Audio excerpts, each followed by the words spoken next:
চোখ দুটো ক্ষীণভাবে অনুসন্ধান করছে মেয়েটার মুখ। থমথমে গলায় এবার মেয়েটা ফিসফিস করে বলে উঠল, ওই তো আপু, এখানেই আছে আমার ফ্রেন্ড, আসুন না প্লিজ। কণ্ঠের নিচু সুরে একটা অদ্ভুত টান। দৃষ্টি এক পা এগিয়ে আবার থেমে গেল। চারপাশে তাকিয়ে একটা অস্বস্তিকর শীতলতা টের পেল সে। বাতাসেরও ভিন্ন ঘ্রাণ। এক মুহূর্ত থেমে গলা শক্ত করে বলল, দৃষ্টি। না, চলো বড় কলেজে ফিরে যাই। পরে স্যারকে বলি, ওরা ঠিক ব্যবস্থা করে নিতে পারবেন। মেয়েটার দিক থেকে চোখ সরিয়ে সোজা পিছু হাঁটা ধরতেই আচমকায় সামনে এসে পড়ল ইমন। ভাবি শোনেন, কোথায় যাচ্ছেন? ইমনের কথায় থমকে দাঁড়ালো দৃষ্টি। ঘাড় ঘুরিয়ে তার দিকে তাকালো। আপনি এখানে কি করছেন? ভাই আপনাকে ডেকেছে, চলুন। এবার দৃষ্টি তার চাহনি ছুড়ে দিল সেই মেয়েটার দিকে। দৃষ্টির চোখ মুহূর্তে ধারালো হয়ে উঠল রক্তচক্ষুর মতো। মেয়েটা গলার কাছটায় ওড়না চেপে ধরল। চোখ নামিয়ে ফেলার ব্যর্থ চেষ্টা। হাত কচলিয়ে আমতা আমতা করে কৃত্রিম ভঙ্গিতে দাঁড়িয়ে আছে। সব মিলিয়ে শরীরী ভাষায় ফাঁস হয়ে যাচ্ছে এসব। দৃষ্টি তীক্ষ্ণ দৃষ্টি এড়াতে না পেরে ইমন এবার নিজেই বলে উঠল, ওকে কিছু বলার দরকার নেই, আমরা ওকেই বলেছি আপনাকে এইখানে আনতে। এটা এবার আর দাঁড়িয়ে থাকতে পারল না। বিড়বিড় করে বলল, আমি তাহলে যাই, আমার কাজ তো শেষ। বলেই মুহূর্তে শরীর ঘুরিয়ে দৌড় দিল। ইমন আবারও পেছন থেকে কণ্ঠ ছুড়ে দিল, আসেন ভাবি, ভাই যাইতে কইছে। দৃষ্টি এক মুহূর্ত দাঁড়িয়ে থেকে কাঁধ ফেরালো। গলায় সাফ প্রত্যাখ্যানের শীতল সুর। আমি কোথাও যাব না। বলেই পা ঘুরিয়ে উল্টো দিকে হাঁটা ধরল সে। চোখে বিরক্তি। ইমন লাফ দিয়ে তার সামনে এসে দাঁড়ালো, হাঁটু দুটোতে ব্যাকুলতার ভর। চলেন না ভাবি, আপনার জন্য একটা চমক আছে, প্লিজ একটুখানি। বলেই মুখটাকে বাচ্চাদের মতো বানিয়ে ফেললো। চোখ দুটোতে দুষ্টুমির জলছবি। দৃষ্টি একবার চোখ তুলে তাকালো তার দিকে। বিরক্তির শীতল রেখা গড়ালো চাহনিতে। তারপর একটা গা জড়ানো দীর্ঘশ্বাস ফেলে পা বাড়ালো সামনে। নীরব সম্মতির ভাষায়। ইমন তখন খুশিতে প্রায় লাফিয়ে উঠল। আহা, আমি তো জানতাম ভাবি রাজি হবেনি। ইমন দৃষ্টিকে টেনে আনলো বাঁশবাগানের ছায়াঘেরা প্রান্তে। সেখানে এক বিশাল প্রকাণ্ড বটগাছের নিচে থেমে দাঁড়ালো সে। থামা মাত্রই দৃষ্টির চোখ বিস্ফোরিত হলো বিস্ময়ের তোপে। চক্ষু কপালের বাইরে উঠে আসার উপক্রম। বটগাছের গুড়ির সাথে শক্ত করে বেঁধে রাখা হয়েছে সজলকে। তার মুখ কাপড় দিয়ে গোজা, শব্দ করার সামান্য সুযোগটুকু কেড়ে নেওয়া হয়েছে। চোখে আতঙ্কের উন্মুক্ত আরতি। আর একটু দূরে মাটির ধুলো মাখা একটা কাঠের চেয়ারে বসে আছেন সাইফ। পায়ের উপর পা তুলে ঠান্ডা চোখে গোটা দৃশ্য উপভোগ করছে। দৃষ্টি আচমকা দাঁড়িয়ে পড়ল, চোখ সরাসরি ইমনের দিকে। এসব কি হচ্ছে এখানে? ইমন চওড়া হাসি ছড়িয়ে বলল, সারপ্রাইজ। তার দাঁতের শাড়ি ক্রমে প্রসারিত হলো। 3 সেকেন্ড। দৃষ্টির চোখ লাল, মুঠো শক্ত। চতুর্থ সেকেন্ডে একটা বজ্রের মতো আওয়াজ। তার হাত ছিটকে গিয়ে ইমনের গালে পড়ল সজোরে। উফ ভাবি। চর খেতেই ব্যথার গুঞ্জনে দুপা পিছিয়ে গেল ইমন। গাল চেপে ধরেছে এক হাতে, চোখে মিশ্র অনুভূতির ঝলক। সব সময় খালি মারেন, আপনার কথার মর্যাদা রাখতেই তো এই আয়োজন করলাম। কণ্ঠে অভিযোগ, কিন্তু তাতে ভয় ঢেকে রেখেছে বাকি সব। ইমনের গাল লাল আর মুখে শিশু সুলভ হতদম্যতা। ইমন চর খেয়েই চেয়ারটায় বসে থাকা সাইফ একটু নড়েচড়ে বসলো। গলা থেকে চাদরটা আলগে করে সরিয়ে নিল ধীরে। কণ্ঠনালী বারবার একটা গোপন ঢোক গিলে ফেললো নীরবে। যতই সেই অন্যদের কাছে ভয়ঙ্কর হয়ে উঠুক, দৃষ্টির সামনে পড়লেই তার সমস্ত অহংকার গলে গিয়ে কোমল হয়ে পড়ে। এক কথায় দৃষ্টির সামনে এলে সে বাঘ থেকে বিড়ালে রূপান্তর হয়। দৃষ্টির চোখে জমে থাকা রক্তলাল চাহনি সোজা গিয়ে বিঁধল এবার সাইফের দিকে। দৃষ্টি এক মুহূর্ত দাঁড়িয়ে রইল, তারপর বিদ্যুতের মতো তেড়ে গিয়ে গেল তার দিকে। এই দৃশ্য দেখে সাইফ থতমত করে উঠল।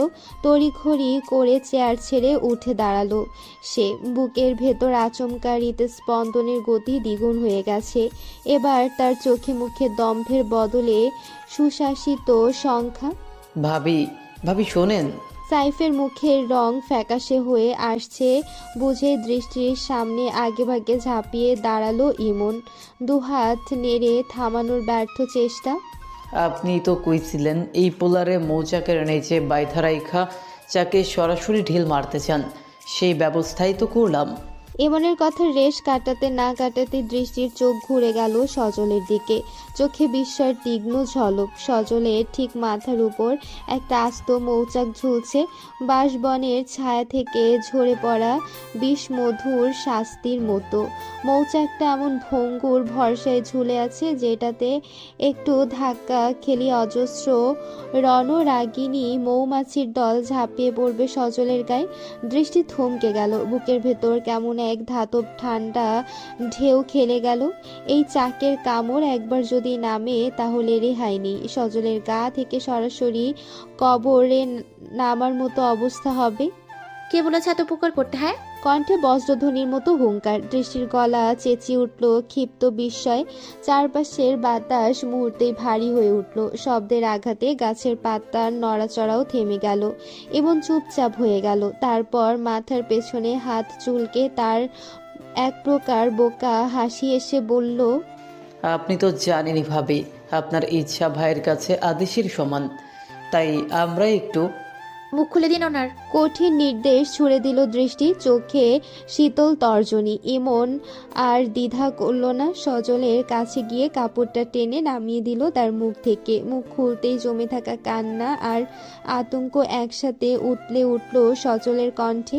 দৃষ্টি প্লিজ আমাকে মাফ করে দাও, আমি আর কোনোদিন এমন ভুল করব না।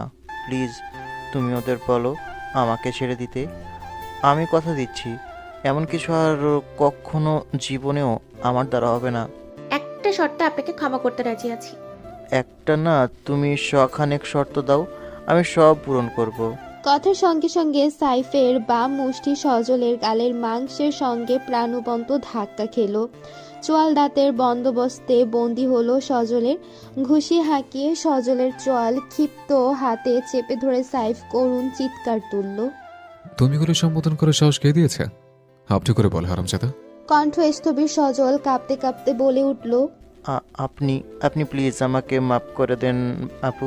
সাইফ সজলের গাল ছেড়ে দিতেই দৃষ্টি বলে উঠল, যতগুলো মেয়ের সাথে অসভ্যতামি করেছেন সবার সাথে থেকে ক্ষমা চাইবেন, আর এরপর থেকে মেয়েদের থেকে 100 হাত দূরে থাকবেন। এরপর ইমনের দিকে তাকিয়ে বলে উঠল, ইমন ভাই, আপনি ওনার উপর নজর রাখবেন। যদি আবার এমন কিছু করে তখন শাস্তি দ্বিগুণ হবে। এমন দ্রুত মাথা নাড়াতে নাড়াতে বলে উঠল, ঠিক আছে ভাবি। বলুন, পারবেন? দৃষ্টির কথায় সায় জানিয়ে সজল বলে উঠল, হ্যাঁ হ্যাঁ খুব পারবো, এবারের মতো আমাকে মাফ করে দেন। ইমন ভাই, ছেড়ে দেন ওনাকে। দৃষ্টির আদেশে ইমন সজলের শরীরের বদ্ধ শৃঙ্খল ছিন্ন করলো। মুক্তি পেয়ে সজল আর এক মুহূর্ত অপেক্ষা করলো না, অবিলম্বে পায়ে হেঁটে সেখান থেকে সরে গেল। সজলের প্রস্থানের সাথে সাথে সাইফ একটু এগিয়ে এলো দৃষ্টির নিকটে। সাইফকে দৃষ্টির কাছে আসতে দেখি ইমন ততক্ষণে দ্রুত পায়ে সরে গেল সেখান থেকে। তাদের একান্ত সময়ের অবকাশ দিল। সাইফ একবার এগোতেই দৃষ্টি এক পা পিছিয়ে গেল। চোখ তুলেও দেখলো না তার দিকে। মাটির মায়াবী আবরণে নুয়ে আছে তার চাহনি। ওপর উপরও তো ঠিকই নিজেকে অনেক কঠিন দেখান ম্যাডাম। এই সামান্যটুকু শাস্তি দিতে পারলেন না কেন? এত কোমল হৃদয় কেন আপনি? সাইফের শব্দগুলো দৃষ্টির কোনো কর্ণপাত পেল না। নীরবে তার অন্তরের প্রাচীর হয়ে দাঁড়িয়ে আছে। তার নিজের মনেও আঁকড়ে ছিল শাস্তির তীব্র আকাঙ্ক্ষা, কিন্তু মুখে কথা ফুটল নিজ চোখের সামনে কারো প্রাণ যন্ত্রণায় অবিচল ছটফট করতে দেখবার সাহস তার ছিল না। তাই আর একবার ক্ষমার দরজা খুলে দিয়েছে সে শেষবারের মতো। চুপিসারে দৃষ্টির নিস্তব্ধতায় সাইফের অস্থিরতা ঘনীভূত হলো। আরেকবার জোরে বলল, বাড়িতে আসবেন কবে? যাব না কখনো। বলেই মুখ ঘুরিয়ে হাঁটা ধরল দৃষ্টি। পেছন থেকে সাইফ আবারও বলে উঠল, আর আমি যে আপনাকে ভালোবাসি, আমার জন্য কি একটু মায়া হয় না? নীলিমা আপনাকে খুব মিস করে, তার সাথে গিয়ে একটা বার দেখা করা যায় না? সাইফের কথা শুনে থমকে দাঁড়ালো দৃষ্টি। ঘাড় ঘুরিয়ে তাকালো সাইফের দিকে, চোখে চোখ রেখে বলে উঠল, লিলিমাকে আমিও খুব মিস করি। আমারও ইচ্ছে হয় তার সাথে দেখা করার, তো আপনার জন্য মায়া হয় না। আমি তুচ্ছ ভালোবাসার দামে নিজের আত্মসম্মান বিকুই না, এমন মেয়ে আমি নই। কারোর প্রহসনে নিজের সত্তা বিসর্জন দিই। তাই নিজেকে সংযত রাখার চেষ্টা করুন, অতিবার বাড়বেন না। আগ বাড়ি, আমার জন্য কিছু করার প্রয়োজন নেই। বলেই গড়গড় শব্দে পা চাপিয়ে ধীরে ধীরে সরে গেল দৃষ্টি। দৃষ্টির যাওয়ার দিকে মন উড়ে যাওয়া দেখে তাকিয়ে থেকেই সাইফের মুখে আনমনে অদ্ভুত এক হাসি ফুটে উঠল। তার ভালোবাসা কি আদৌ এতটা তুচ্ছ? না তো। তার ভালোবাসা তো সমুদ্রের অতল গভীরতার চেয়েও বেশি গভীর, অক্ষুণ্ণ আর অবিচল। একদিন অনিবার্জিতভাবে দৃষ্টি সেই গভীরতার স্পন্দন অনুভব করবে, আর সেদিন শীঘ্রই আসবে। ভাই আছেন, আসবো? চোখের পাতা না ফেলেই মোবাইলের পর্দায় স্থির দৃষ্টি গেঁথে রেখেছিল সাইফ। ইমনের কণ্ঠে মুহূর্তে স্ক্রিন বন্ধ করে দরজার দিকে তাকালো। তার দিকে চাইলো মাত্র একবার, সংক্ষিপ্ত ওজনদার স্বরে বলল, আয় ভেতরে। কথাটা বলতে বলতে ঘরের গভীরে পা ফেলে ধীরে ধীরে খাটের এক কোণায় বসে পড়ল ইমন। সাইফ চোখ তুলে তার দিকে তাকালো, কপালের ভাঁজে প্রশ্ন চিহ্নের রেখা। গম্ভীর স্বরে জিজ্ঞেস করল, কি হয়েছে? সজলকে খুঁজে পাওয়া যাচ্ছে না ভাই। কালকে নাকি রাতের আধারে কোথাও বের হয়েছিল, তারপর থেকে ওর কোনো খোঁজ নেই। সাইদুল এখন আমাদের দিকেই আঙুল তুলছে। কিন্তু আমরা তো কিছুই করিনি। সাইফের কণ্ঠে অবাক বিস্ময়। ইমন এবার কণ্ঠে চাপা উদ্বেগের শিহরণ নিয়ে বলে উঠল, 24 ঘন্টা পেরোবার আগে তারা কিছু করতে পারবে না। তবুও একজন ফোন করে বলেছে আপনার নামে অভিযোগ দায়েরের প্রস্তুতি চলছে। মামলা বোধহয় একটা করতে পারে। আর বাদ দে সব মামলা মকদ্দমার ভয়। সজল কি শিশু যে হারিয়ে যাবে? নিশ্চয়ই কোনো জায়গায় লোকলজ্জের ভয় ঘাপটি মেরে বসে আছে। সাইফ দৃঢ়তা নিয়ে কথাটা বলে উঠতেই ইমন এবার গলার স্বর ধীরে নিচে নামালো, কোনো অজানা আশঙ্কাকে লুকিয়ে বলে উঠল, ভাই আমার কিন্তু কিছু একটা গোলমেলে লাগছে, অন্য কিছু মনে হচ্ছে আমার। শব্দগুলো বাতাসে ঠেকলো। সাইফ চোখ কুঁচকে ইমনের মুখের দিকে তাকালো। কি মনে হচ্ছে তোর? ভাই কণ্ঠের ভেতরটা শুকিয়ে এলো ইমনের। একটা শুষ্ক ঢোক গিলল সে। গলার ফাঁকে আটকে থাকা ভয়টাকে গিলে ফেলতে চাচ্ছে। তার কণ্ঠে যে আতঙ্ক লুকানো ছিল তা সাইফের চোখ এড়ালো না। মুহূর্তেই কপালের ভাঁজ আরও গাঢ় হলো। সাইফ মাথা হালকা উপর নিচ নাড়ালো। ইমনের চোখে চোখ রেখে সে ইশারায় কিছু একটা বুঝালো। ইমনও সম্মতির সিল মেরে দিল মাথা ঝাঁকিয়ে। দুই দিকের বোঝাপড়া এক মুহূর্তে মূর্ত হয়ে উঠল নীরবতায়। সাইফ দু হাতে চেপে ধরল নিজের চুল। ভেতর থেকে উঠে এলো এক চাপা ভারী জড়শ্বাস। নিজের সত্তাকে স্থির করতে চাইল, কিন্তু ভেতরে ভাঙনের শব্দ স্পষ্ট। ভাই যদি সত্যি। কথাটা শেষ করতে পারল না ইমন। চুপ করে মন। সাইফের কণ্ঠে আগুন জ্বলে উঠল, কিন্তু সে আগুন শীতল, ভয়ঙ্করভাবে স্থির। এই ব্যাপারটাকে থামাচাপড় দেওয়ার চেষ্টা কর। দ্রুত কোনো ব্যবস্থা করতে হবে, আর যারা পথের কাটা হবে তাদেরকেও সেই ব্যবস্থা করে ফেল। এই ঘটনার সমাপ্তি এখানেই। কি সমাপ্তির কথা হচ্ছে ভাইয়া? দরজার মুখে দাঁড়িয়ে থাকা কণ্ঠটা পাথর ছুঁড়ে দিল নিস্তব্ধ জলে। সাইফ আর ইমন তড়িঘড়ি করে মুখ ঘুরিয়ে তাকালো সেদিকে। চায়ের ট্রে হাতে নিয়ে দাঁড়িয়ে আছে নীলিমা, চোখে মুখে অনভিজ্ঞ কৌতূহল। সাইফের চোখে এক ঝলক ভয় খেলে গেল, তবে মুহূর্তেই সেটাকে চাপা দিল অভ্যস্ত দক্ষতায়। নীলিমা হাসি মাখা মুখে ঘরে ঢুকে পড়ল। ট্রেটা রাখলো খাটের পাশের ছোট গোল টেবিলটায়। তার কণ্ঠে স্বাভাবিক উদ্বেগের সুর। কি হয়েছে ভাইয়া? এমন মুখ গোমরা কেন? সাইফ ঠোঁটের কোণে টেনে তুলল এক কৃত্রিম হাসি। চেহারায় নিছক বিরক্তিকর মুখোশ টেনে বলল, আরে তুই বুঝবি না এসব। বাবার পার্টির ব্যাপার স্যাপার, ঝামেলা সামলদার মতন প্যাচের কথাবার্তা তুই কি বুঝবি বল? কথাটা বলতে বলতে সাইফের চোখে থরথর করে কাঁপছে একটা শীতল সংকেত, যা নীলিমা ধরতে পারল না। নীলিমা মুখটা ছোট করে একপাশে বসে পড়ল সাইফের ঠিক গা ঘেঁষে। চোখে মুখে অভিমানের ছায়া, ঠোঁটে জমে থাকা কথাগুলো এক নিঃশ্বাসে উগরে দিল। ভাইয়া, তুই আর বাবা এখন আর আগের মতো আমাকে সময় দিস না। সারাদিন এই ঘরে আমি একা একা পচে যাই। বাবা তার দৌড়ের উপর থাকে, অফিস পার্টি এসবে মিশে থাকে। আমি কি কোনো ধরনের গৃহসজ্জার অংশ? সাজিয়ে রেখেছিস আমাকে শুধু। তুইও সময় দিস না। তুই তো সারাদিন ওই ছাগলটার সাথেই ঘুরঘুর করিস। সাইফ চুপ করে বোনের কথা শুনছে। এমন সবে চায়ের কাপ তুলছে হাতে। তাপটা না দেখে একটা শান্তির চুমুক দেওয়ার প্রস্তুতি নিচ্ছে, কিন্তু এমন সম্মানজনক উপাধি শুনে তার হাতে ধরা কাপটা খানিক কাঁপলো। চোখে মুখে এমন এক বিস্ময়ের রেখা ফুটে উঠল, মনে হচ্ছে সে নিজেই জীবনে প্রথম নিজের পরিচয় জানতে পারল। এক্সকিউজ মি আপা, আপনি কি কথাটা আমাকে বলেছেন? আপনার গায়ে যেহেতু লেগেছে, আপনাকে বলেছি। নীলিমার মুখে নিঃসংকোচ উত্তর। তার জন্য ছাগল শব্দটাই ইমনের আনুষ্ঠানিক নাম। ইমন থমকে গেল, চোখে বিস্ময়ের রং আরো ঘন হলো। ভাই, আপনি কিছু বলবেন না? আমার এই চোখের সামনে দাঁড় করা ছাগল বলতেছে ভাই। আমি কিন্তু অনেক রাগ করতেছি, আমার মাথা গরম হয়ে যাচ্ছে ভাই। নীলিমা সেদিকে একবার তাকিয়ে ঠোঁট বাঁকিয়ে বলল, ইস, যে না মাথা আবার গরমও হচ্ছে। এক কাজ করুন, ভালো করে দেখুন, হয়তো মগজটা পুড়ে তাপ বের হয়েছে। ধোঁয়া উঠে কিনা দেখুন দেখুন। বলি এক ভঙ্গিমায় সাইফের কাঁধে হেলে বসলো। ইমন দাঁতে দাঁত চেপে কয়েকটা গরম নিঃশ্বাস ফেলে নিজের রাগ সামলানোর লড়াই চালিয়ে গেল। তারপর নিজের ভেতরেই নিজেকে সামলাতে সামান্য মাথা নাড়িয়ে বলল, কুল ইমন কুল, এই বাড়িতে তোর কোনোদিনই সম্মান ছিল না, থাকবেও না।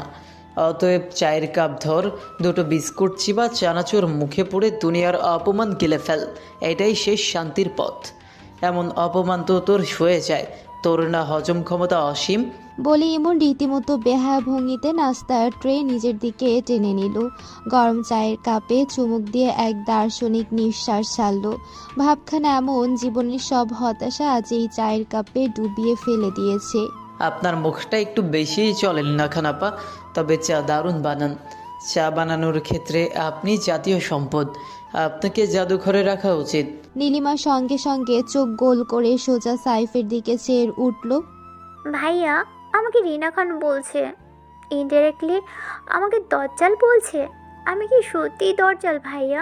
সাইফ শান্ত চোখে নিষ্প্রাণ বিরক্তি। ইমন চায়ের কাপ হাতে আটকে উঠল।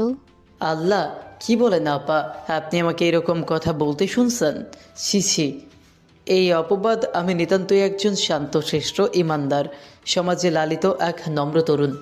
আমি কারো জন্য দজ্জাল শব্দ উচ্চারণই করতে পারি না।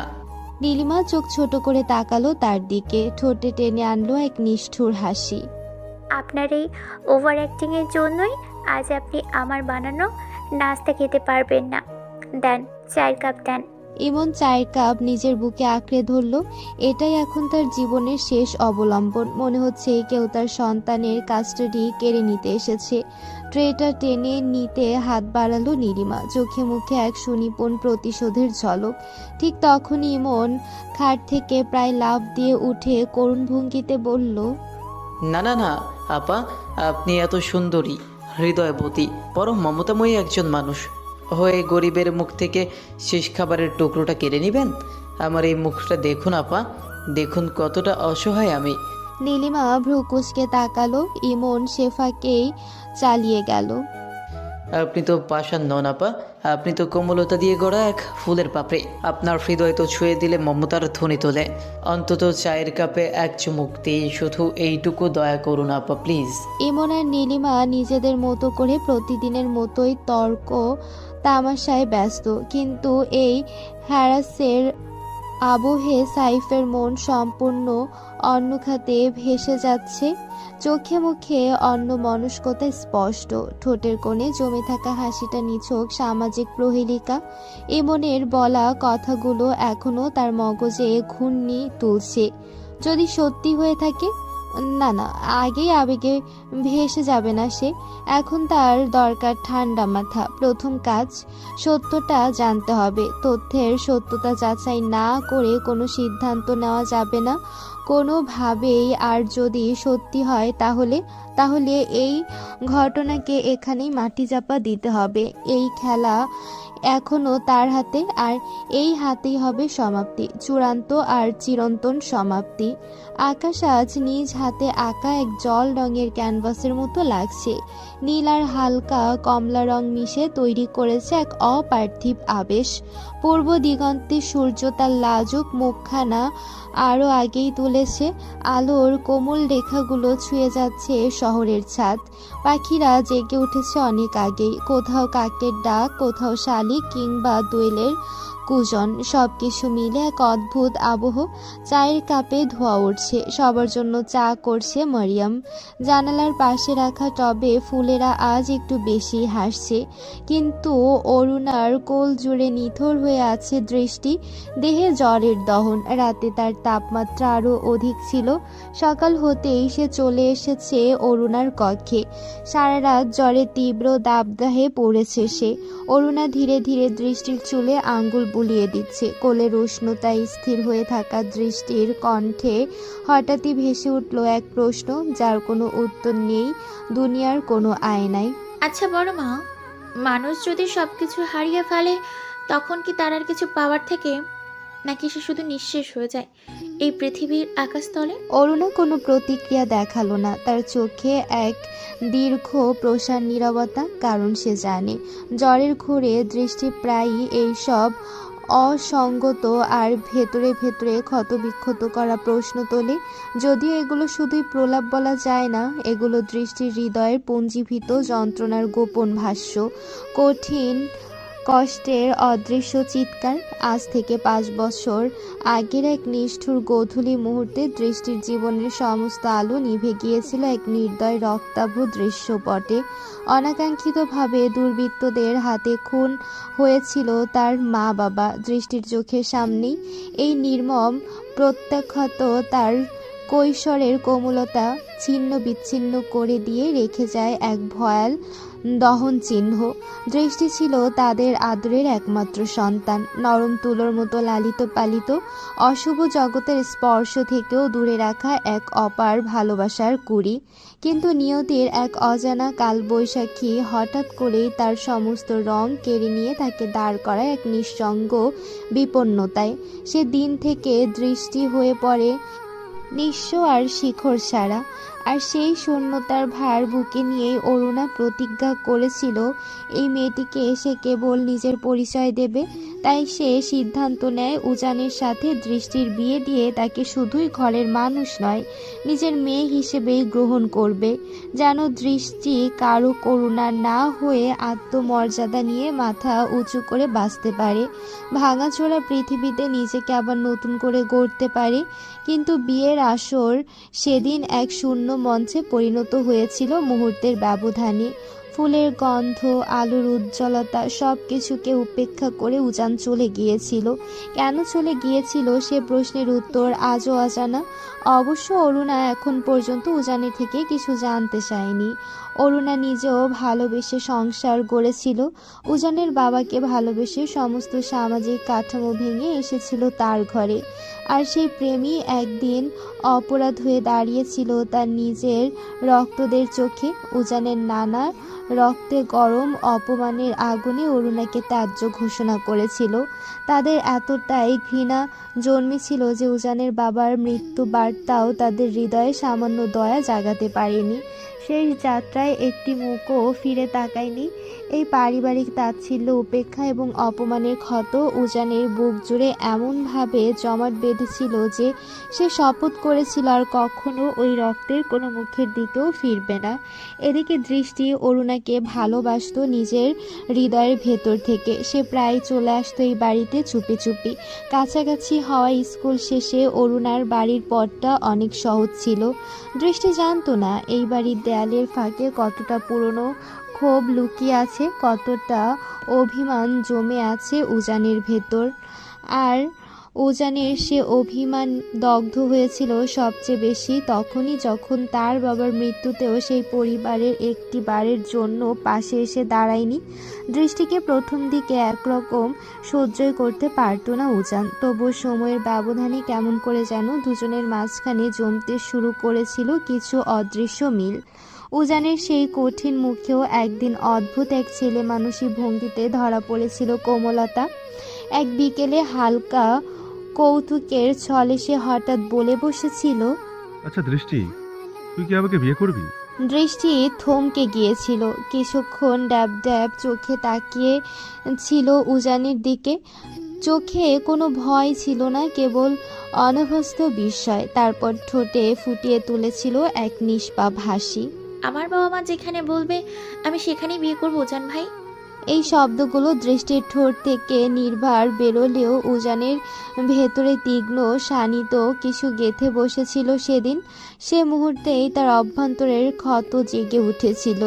যে পরিবারের উপস্থিতিতেও সে মেনে নিতে পারে না, তাদের অনুমতি ছাড়া দৃষ্টি তার হতে পারে না, এই চিন্তায় উজানের আত্মমর্যাদায় এক অদৃশ্য আঘাত করে বসেছিল। প্রেমের গন্ধমাখা মুহূর্তটা হঠাৎই রূপ নিয়েছিল এক অপমানের অভিমানে। শেষমেশ বহু বোঝাবুঝি আর নীরব কথোপকথনের পর অরুণা দৃষ্টির মা বাবাকে রাজি করিয়ে ফেলেছিল। দুই পরিবারের মধ্যে ঠিক হয় দৃষ্টি আর উজান বিবাহ বন্ধনে আবদ্ধ হবে। সেই মুহূর্ত থেকে হয়তো দৃষ্টি উজানকে একটু একটু করে দেখতে শিখেছিল নতুন চোখে, হয়তোবা নিজের ভেতরে গোপনে এক স্বপ্ন গড়ে তুলেছিল। কিন্তু বিধির এক নিষ্ঠুর খেলায় সব হিসেব এলোমেলো হয়ে যায়। এই সিদ্ধান্তের কিছুদিন পরেই এক ভয়াবহ রাত দৃষ্টির সমস্ত পৃথিবী নিঃশেষ করে দেয়। দুর্বৃত্তদের নির্মমতায় নিভে যায় তার বাবা মার প্রিয় মুখ, প্রিয় অস্তিত্ব। চোখের অন্ধকার কেটেছে কি কাটেনি, অরুণা তখন স্থির করেছিল এখন আর দেরি নয়। দৃষ্টিকে সে নিজের ঘরে আনবে, নিজের মেয়ে করে রাখবে চিরদিনের মতো। তাই তাড়াতাড়ি করে ঠিক করা হলো বিয়ের আয়োজন। কিন্তু সেই আয়োজনের মধ্যে ঘটে গেল এক কলঙ্কিত অধ্যায়। বিয়ের আসরের মাঝখানে হঠাৎ করে উজান উঠে চলে গেল। একবারও ফিরে তাকায়নি, একবারও জিজ্ঞেস করেনি কিছু, একবারও ভাবেনি দৃষ্টির কি হবে। এই বিশ্বাসভঙ্গ অরুণার বুকের সমস্ত গর্ভকে পুড়িয়ে ছাই করে দিয়েছিল। তার হৃদয়ের প্রতিটি রেখায় শুধুই অভিমান জমেছিল। সেদিনগুলোতে অরুণা একা কেঁদেছে, একবার নয় বারবার নিজেকে প্রশ্ন করেছে কি জন্ম দিয়েছিল সে, কেমন সন্তান যে এক শোক স্তব্ধ মেয়ের হাত ধরে থাকার বদলে মাঝপথে ফেলে চলে গেল। তবে একসময় সে ভাবতে শিখেছিল হয়তো এই ছেড়ে যাওয়া ছিল আশীর্বাদ স্বরূপ, হয়তো এ ভালোই হলো। নিজের সন্তান হয় বলে কি তার চোখ বুজে সব মেনে নিতে হবে? কোনো মেয়ে এমন কাপুরুষ স্বামী চায় না যে কষ্টের দিনে কাঁধে হাত না রেখে ঘৃণার বোঝা কাঁধে চাপিয়ে পালিয়ে যায়। তাই অরুণা এক নীরব সিদ্ধান্তে পৌঁছায়। উজান যদি দৃষ্টিকে সত্যি ভালো না বাসে তাহলে তার যাওয়াই উচিত ছিল, এবং হয়তো সেদিন না হলে কোনো একদিন সে চলে যেতই। তবে যতটাই বাস্তব সে যুক্তি দিক, মায়ের হৃদয়ের খড়ন্ত আর যুক্তিবাদ মানে না। ছেলের সেই আচরণ আজও অরুণার বুকে অসহনীয় বেদনার মতো গেঁথে আছে। আসবো মা? হুট করে উজানের স্বর শুনে সেদিকে তাকালো অরুণা। এরপর একবার তাকালো দৃষ্টির দিকে। দৃষ্টি পিটপিট করে তাকিয়ে আছে উজানের দিকেই। উজানকে এইভাবে আচমকা আসতে দেখে আস্তে করে কাঁথাটা গায়ে টেনে উঠে বসতে চাইল সে, কিন্তু অরুণা তাকে চেপে ধরলো। অরুণার হাতের ইশারায় আবারও শুয়ে পড়ল দৃষ্টি। দুজনকে চুপ থাকতে দেখে নিজেই ভেতরে ঢুকে পড়ল উজান, বসলো খাটের এক পাশে। কি হয়েছে ওর? ছোট করে উত্তর দিল অরুণা। উজান অপলক নয়নে তাকালো দৃষ্টির দিকে। চোখ মুখ কেমন ফুলে আছে, নাকের ডগাটাও লাল হয়ে আছে, ঠোঁট জোড়া মৃদু কাঁপছে। উজান এবার অরুণার দিকে তাকিয়ে বলে উঠল, মা, তোমার সাথে আমার কিছু কথা আছে। উজানের কথা শুনে দৃষ্টি এবার আর শুয়ে থাকতে পারল না।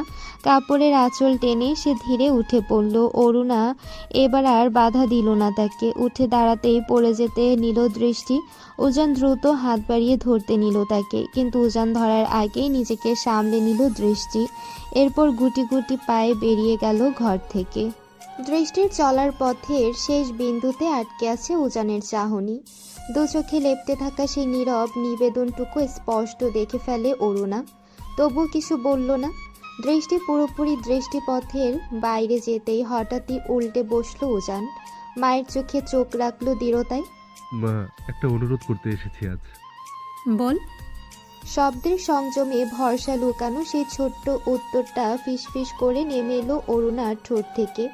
এখন আর আগের মতো কথার দীর্ঘ দেয়াল গড়ে রাখে না সে। সময়ের অনাহুত রোধে অভিমানের বরফও ধীরে ধীরে গলে পড়ে মাটির গভীরে। অরুণার অভিমানও কিছুটা কমছে। অরুণার কথার মাঝে হঠাৎ করে উজান মায়ের হাতটা চেপে ধরল। একটা শুষ্ক তৃষ্ণার মতো শব্দবিহীন ঠোক গিলে নিয়ে দগ্ধ গলায় বলে উঠল, মা আমি দৃষ্টিকে বিয়ে করতে চাই। এবার কোনো আবেগের ঠোকাঠুকি নয়, নয় কোনো ভুল ভ্রান্তির অন্ধত্ব। পূর্ণ মস্তিষ্কে পূর্ণ আত্মায় আমি তাকে চাই, নিজের বলে চাই। আমি জানি সেদিন আমি অপরাধ করেছিলাম, কিন্তু এবার আমি সেই ভুলগুলোকে শুদ্ধ করতে চাই মা। অরুণার দৃষ্টি স্থির, কিন্তু চোখের পলকে লুকিয়ে থাকা বিস্ময় কাঁপছে। উজান আরো এক ধাপ এগিয়ে আসলো, কণ্ঠ আরো নিচু করে বলল, প্লিজ মা, এই একটা অনুরোধ রাখো। আমি প্রতিজ্ঞা করছি, তার প্রতিটি কষ্টের জায়গায় আমি সুখ রেখে দেবো, তার অভিমানে আমি আদর প্রলেপ রাখবো, ভালোবাসায় ঢেকে রাখবো তার প্রতিটি ভাঙা স্বপ্ন। শেষ নিঃশ্বাস পর্যন্ত তার ছায়া হয়ে পাশে থাকবো মা। প্রয়োজনে ওর পা ছুঁয়ে ক্ষমা চাইতেও পিছপা হব না আমি। শুধু একবার আমার এই অনুরোধটা গ্রহণ করো মা। ছেলের চোখে এমন নিবেদন, এমন অবিচল মিনতি অরুণার ভেতরে শৈত প্রবাহ বয়ে দিল।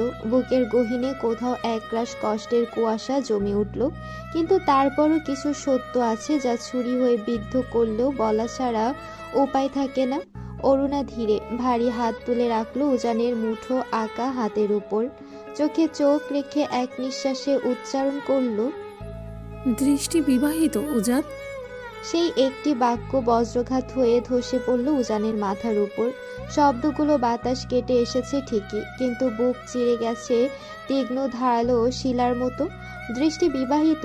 কার সাথে? কবে? জড়ানো কণ্ঠে শ্বাসরুদ্ধ কষ্টে উজান ফিসফিস করল, কি বললে মা? মনে হচ্ছে এই কণ্ঠ ওর নিজের নয়, কেউ বুকের উপর পাথর চেপে রেখেছে। অজানা বিষে দগ্ধ হচ্ছে চারপাশ। অরুণা গভীর এক দীর্ঘশ্বাস ফেলে থমথমে কণ্ঠে বলল, হ্যাঁ উজান, দৃষ্টি বিবাহিত। যেদিন তুই ওকে ভরা মজলিসে ফেলে রেখে চলে গিয়েছিলি, সেই দিনই আমি ওর বিয়ে দিয়ে দিয়েছি। আমি আর একটুও অপেক্ষা করিনি, কারণ আমার মেয়ের গায়ে আমি আর কাউকে আঙুল তুলতে দেইনি, নতুন করে তার গায়ে আর কোনো কলঙ্কের দাগ লাগাতে দেইনি। অরুণার প্রতিটা শব্দ পাথর হয়ে উজানের বুকের উপর এসে পড়ছে। উজানের চোখের পাতায় রক্ত জমে উঠেছে, ঠোঁট কাঁপছে। না না মা, তুমি আমার সাথে মজা করছো তাই তো? তুমি আমাকে শাস্তি দিতে চাইছো বলেই এসব করছো তাই না মা? প্লিজ বলো এটা সত্যি না? অরুণা কঠিন কণ্ঠে বলল, আমি যা বলছি তাই নির্মম সত্যি উজান। এই সত্য মেনে নেওয়া ছাড়া এখন আর কোনো পথ নেই। অরুণার হাতটা ছেড়ে দিল উজান। এতক্ষণ আঁকড়ে ধরা সেই অশ্রুটাই এখন বিষ হয়ে উঠেছে তার কাছে।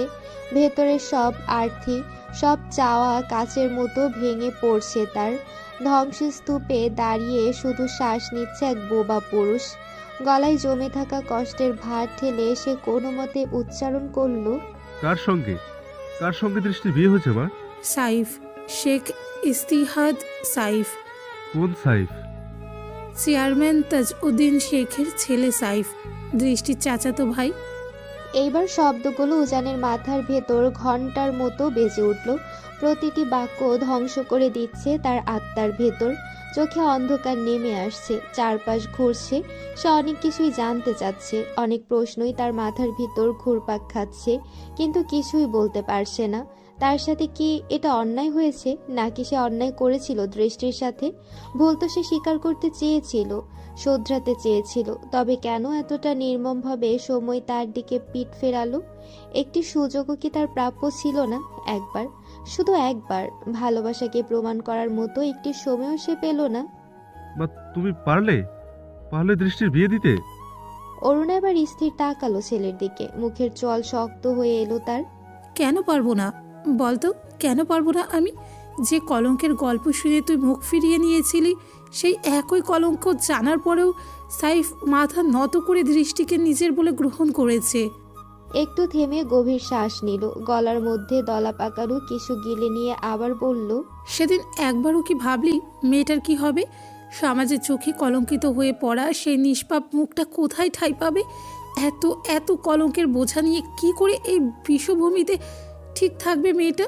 কি নিয়ে বাঁচবে সে? কোন সাহসের সামনে হাঁটবে? তুই সেদিন নিচের অহংকারে ঘূর্ণিতে তলিয়ে মেয়েটাকে ভীষণভাবে একা ফেলে চলে গিয়েছিলি। আর ঠিক সেই একলা ভঙ্গুর মানুষটাকে সেদিন আগলে নিয়েছিল সাইফ। কোনো ভাবনা চিন্তা ছাড়াই নিঃস্বার্থভাবে নিজের অর্ধাঙ্গিনী বানিয়ে নিয়েছে। উজান থরথর করে কাঁপছে, বুকের ভেতর চিৎকার করছে হৃৎপিণ্ড। হ্যাঁ আমি মানছি, আমি তখন অনেক কিছু মেনে নিতে পারিনি, কিন্তু তাই বলে তুমি। বাক্যটা শেষ হওয়ার আগেই অরুণার হাত বিদ্যুৎ গতিতে উঠল। অন্ধকারে বাজ পড়ার মতো শব্দটা ঠাস করে ছড়িয়ে পড়ল ঘরে নিস্তব্ধতায়। উজানের গাল লাল হয়ে উঠল মুহূর্তেই। কি আমি কি করলাম বল? 5টা বছর শুনেছিস তুই? 5টা বছর পর তুই ফিরে এসেছিস এই বাড়িতে। এতদিনে কত কিছু পাল্টে গেছে। সময় নদীর মতো কেবল বয়ে যায়নি, ভাসিয়ে নিয়েছে কত শত সম্পর্ক, কত প্রতিজ্ঞা। প্রতি মুহূর্তে জীবন কেমন উল্টে পাল্টে দিয়েছে। দৃষ্টির পৃথিবী সেটা তোর কল্পনারও বাইরে। আর তুই ভাবছিস আমি ওকে তোর জন্য আগলে রেখেছি? না উজান, কখনো না। আমি তাকে আমার নিজের মেয়ে ভেবেছি, রক্তের চেয়েও আপন।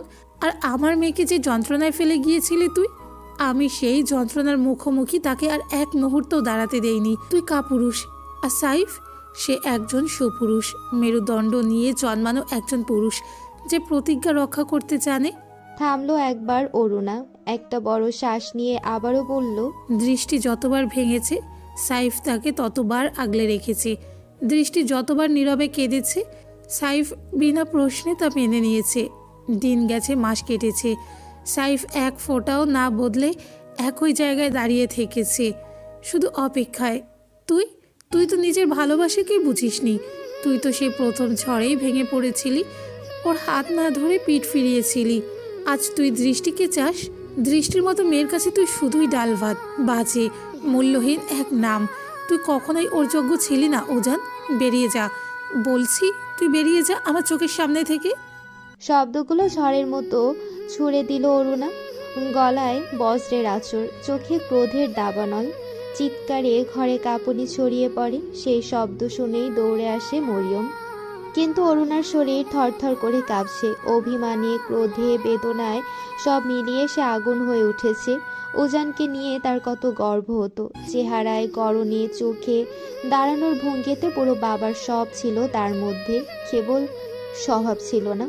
উজান সেই বাবার আদর্শ ভুলে গেছে, হয়ে উঠেছে একজন পালায়নপর। মরিয়ম কি বলবে বুঝে উঠতে পারছে না। এই মুহূর্তে কিছু বললে তা বিপর্যয়ের আগুনে ঘি ঢেলে দেবে। সে একবার অরুণার দিকে তাকাচ্ছে, আবার উজানের দিকে তাকাচ্ছে। অবশেষে নীরবতার ভার বইতে না পেরে উজান উঠে দাঁড়ালো, এক পা তারপর আরেক পা।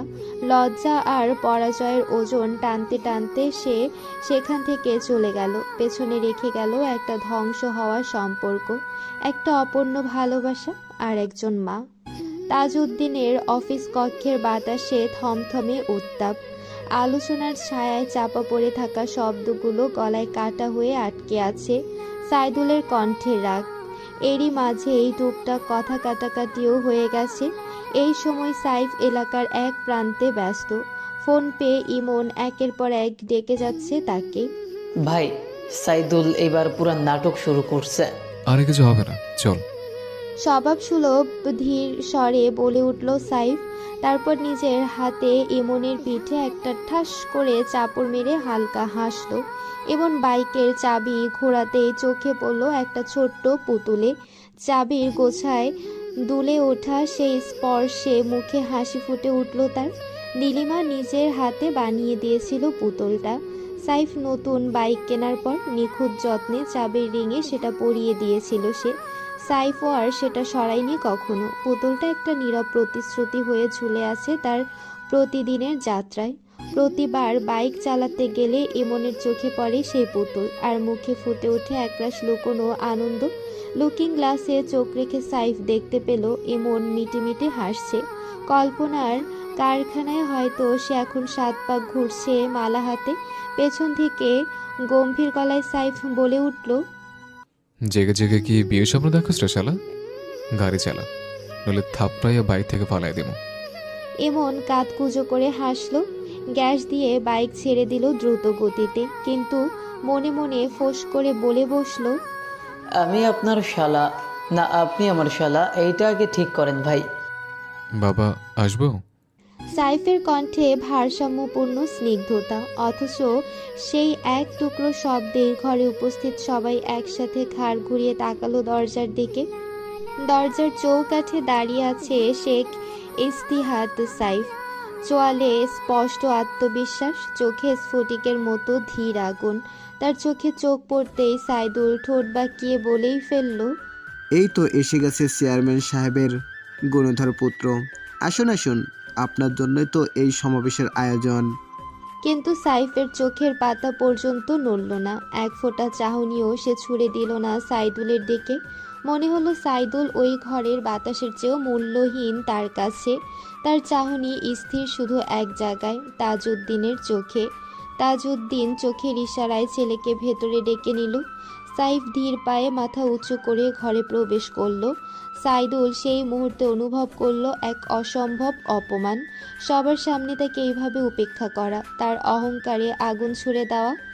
বাবা, কি হয়েছে? এইভাবে হঠাৎ জরুরি ডেকে আনলে কেন? সাইফের কণ্ঠে স্থিরতা। তাজউদ্দিন ঠান্ডা গলায় উত্তর দিলেন, ওনারা তোমার নামে অভিযোগ এনেছে ইস্তিহাদ। ওনাদের ছেলে সজল নাকি তাকে খুঁজে পাওয়া যাচ্ছে না। সাইফ এক মুহূর্ত থেমে তাকালো, তারপর ভ্রু কুঁচকে জবাব দিল, তো তাদের ছেলেকে যদি পাওয়া না যায়, তার দায় আমার ঘরে আসে কিভাবে? ওনার ছেলে কি শিশু? এবার পাশ থেকে গম্ভীর গলায় কথায় ছেদ পড়ল, মিস্টার সাইফ, এ বিষয়ে সাইদুল সাহেব একটি লিখিত অভিযোগ জমা দিয়েছেন। আমরা সন্দেহ করেছি সজলের ব্যাপারে আপনি হয়তো কিছু জানেন। কথাটা বলে উঠল পুলিশের একজন কর্মরত কর্মকর্তা, গলায় কড়া ভাব। সাইফ ধীর মাথায় পুলিশের দিকে তাকালো, চোখে বিরক্তির সূক্ষ্ম রেখা। এখানে যে অভিযোগ নয়, নাটক চলছে তা সাইফ জানে, আর এই নাটকের গল্প সে জানে, তাই জেনে শুনে অভিনয় অংশ সে নেবে না। দেখুন। সাইফ থেমে গেল এক মুহূর্ত, চোখ নামিয়ে ধীরে তাকালো পুলিশ অফিসারের ব্যাজের দিকে। চোখ বুলিয়ে নামটা একবার পড়ে নিল, আজাদ হোসেন। তারপর একেবারে চোখে চোখ রেখে দৃঢ় কণ্ঠে বলল, দেখুন আজাদ সাহেব, ওনাদের ছেলের সাথে আমার কোনো ধরনের কোনো সম্পর্ক ছিল না, নেই, ভবিষ্যতেও থাকবে না। আর সজলকে 10 বছরের শিশু, পূর্ণবয়স্ক একটা লোক কোথায় গেল, কি করলো, সেটার দায় আমি কেন বহন করব? যেখানে একজন প্রাপ্তবয়স্ক নিজের জীবনের সিদ্ধান্ত নিজে নেয়, সেখানে তার অদৃশ্য হয়ে যাওয়ার দায় আমার গায়ে লাগানোর মানে কি? সাইফ এক পা এগিয়ে এলো, গলার স্বর একটু শানিত হলো। আর ও কি মিসিং বলছেন তো? প্রথমেই বলুন কবে থেকে, ঘন্টা না দিন? নায়িকা আপনারা ভাবছেন মিসিং হতে পারে এই অভিযোগে হাজির হয়েছেন।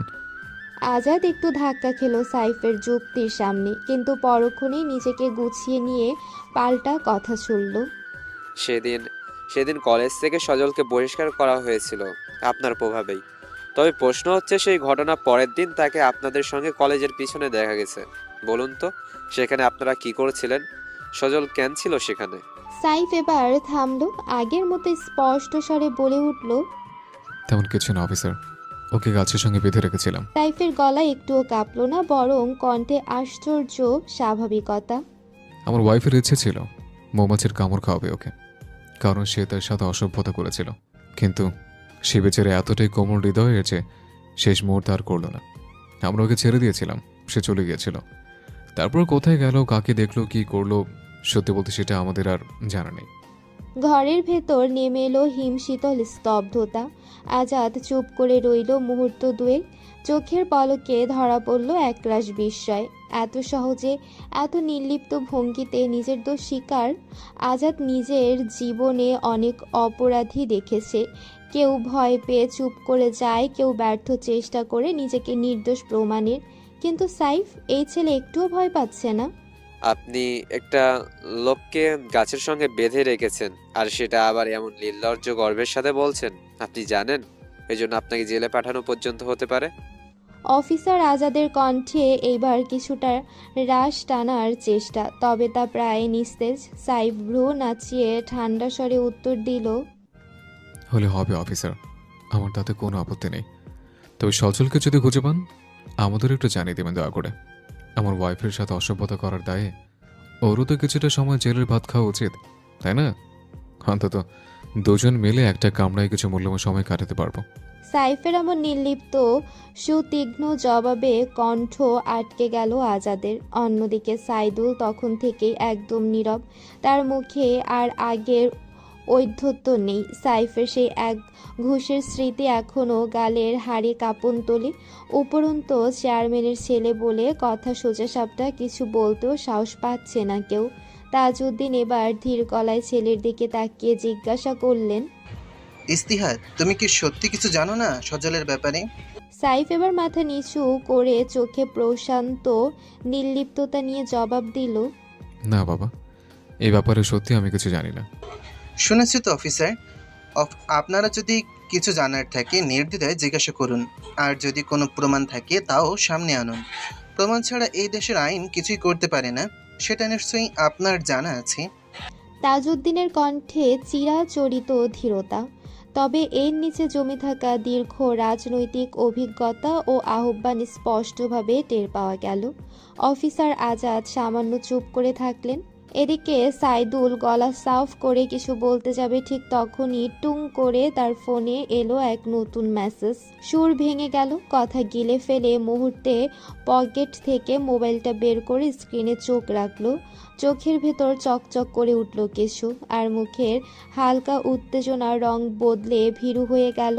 মেসেজটা দেখা মাত্র সে কোনো মতে মোবাইলটা আড়াল করতে চাইলো, লুকাতে চাইলো সেটার অস্তিত্বটাই। কিন্তু অফিসার আজাদ এত সহজে ছেড়ে দেওয়ার মানুষ নয়। আজাদ শানিত গলায় বলে উঠল, কি লুকাচ্ছেন মিস্টার শাহিদুল? সজলের ব্যাপারে কি কিছু জানতে পেরেছেন? সোজা করে বলুন, মেসেজটা কার কাছ থেকে এসেছে? সব চোখ এখন সাইদুলের হাতে ধরা মোবাইলের দিকে। না না, তেমন কিছু না, আমার একটা ব্যক্তিগত মেসেজ মাত্র। সাইদুল গলা কাঁপিয়ে কথাটা বলল। হাতটা অচেতনেই পকেটের দিকে চলে যাচ্ছিল ফোনটা লুকাতে, কিন্তু তখনই পেছন থেকে গলা ভেসে এলো, কেন মিথ্যে বলছেন সাইদুল সাহেব? সবচেয়ে অপ্রত্যাশিত মুহূর্তে সবচেয়ে সোজাসাপটা কণ্ঠটা ছুড়ে দিল ইমন। তার চোখ তীক্ষ্ণ, আর সময় ঠিকমতো ধরার অভ্যাস পুরনো। সাইদুল যখন ফোনটা বের করেছিল তখন ইমন পেছন থেকে ঝুঁকে দেখেছিল স্ক্রিন। সেখানে যা লেখা ছিল তা দেখেছিল ইমন। অফিসার, সজলের মেসেজ ছিল ওটা, আমি নিজের চোখে দেখেছি। ইমন থামলো, তারপর এক ঝলক তাকালো সাইফের দিকে। সাইফ ঠোঁট বাঁকিয়ে হালকা এক হাসি দিল। তাতে উপহাস নেই, আছে প্রশংসার নীরব স্নেহ। চোখের ইশারা বলল, গুড বয়। ইমন সেই ইশারা মাথা নিচু করে বিনয়ের সাথে গ্রহণ করলো। অফিসার আজাদ আর সময় নষ্ট করলেন না। সাইদুলের হাত থেকে মোবাইলটা নিয়ে মেসেজটা পড়তে শুরু করলেন। বাবা, আমি ইন্ডিয়ায় চলে এসেছি। তোমাকে জানাইনি কারণ তুমি আমাকে আসতে দিতে না। এত বড় অপমানের পর আমি আর আগের মতো থাকতে পারতাম না, তাই আমাকে এই সিদ্ধান্ত নিতে হলো। আর আমাকে মেসেজ বা কল দেবার চেষ্টা করো না, আমি সব কিছু চেঞ্জ করে ফেলবো। ভালো থাকো। পিনপত নিস্তব্ধতা নেমে এলো ঘরে। সাইফ একটু ঠান্ডা হাওয়ার শ্বাস ছাড়ল। তার ঠোঁটের কোণে এবার কৌতুক মেশানো তৃপ্তির হাসি।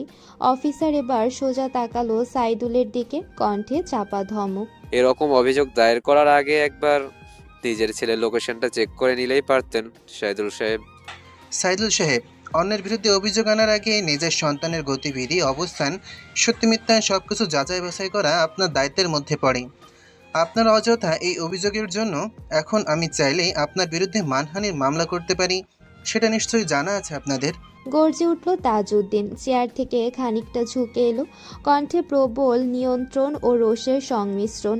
তার চোখে একজন বাবার ক্ষোভ, যার ছেলেকে ভিত্তিহীন অপবাদ দিয়ে প্রশ্নবিদ্ধ করা হয়েছে। সাইদুল মুহূর্তে চোরের মতো কুঁকড়ে গেল।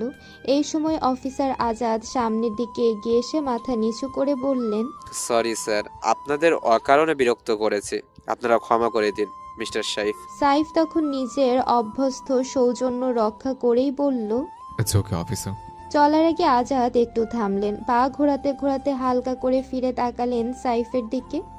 আমরা চলি। ওহ, আর একটা কথা বলি সাইফ সাহেব, I like you attitude, keep its up.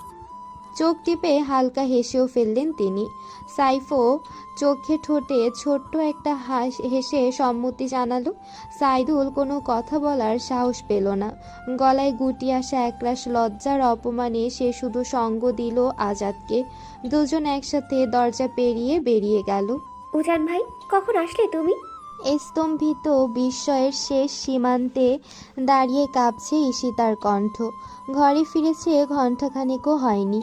নিজ কক্ষে ছড়িয়ে ছিটিয়ে থাকা জিনিসপত্র গুছিয়ে বাইরে পা রেখেছে সবে। এমন সময় দৃশ্যপটে উদয় হলো উজান। তীব্র বিস্ময়ে আটকে গেছে তার চাহনির নড়াচড়া। কথাটি উচ্চারণের সাথে সাথেই উজানের চাহনি ফিরে এলো তার দিকে। চোখে ধাতব নির্লিপ্ততা, মুখে বাক্যহীনতা। তবুও থেমে থাকেনি ঈশিতা। দীর্ঘদিনের অবরুদ্ধ উচ্ছ্বাস হঠাৎই শব্দে ফেটে পড়ল। কতদিন পর দেখলাম তোমাকে উজান ভাই। এতদিন কোথায় ছিলে? কবে এসেছো বাড়িতে? আগে জানালে না কেন? তাহলে তো আমরাও আগে ভাগিয়ে ফিরতাম। কেমন আছিস শিশু? শব্দের জবাবে শুধু একটি মাত্র প্রশ্ন, কোনো আবেগ নেই। নেই দীর্ঘদিনের দেখা না হওয়ার উষ্ণতা। ঈশিতা মুহূর্তে নিজেকে সামলে নিল। উজানের চোখে ভাসছে এক চাপা গম্ভীরতা, ঠোঁটে অনুচ্চারিত কোনো দুশ্চিন্তার রেখা। কেন যেন মনে হলো এই পুরুষটা ভেতরে ভেতরে কোনো অস্থিরতা বয়ে বেড়াচ্ছে। আমি ভালো আছি উজান ভাই, তুমি কেমন আছো? তুমি কি কোনো বিষয় নিয়ে চিন্তায় আছো? উজান মাথা নাড়ল, স্বরটাও নিস্তরঙ্গ। না, তেমন কিছু না। ছোট ভাই কোথায়? উনি কি আসেননি? এসেছেন তো, আম্মু ওর পাশেই আছেন। উজান, এই উজান।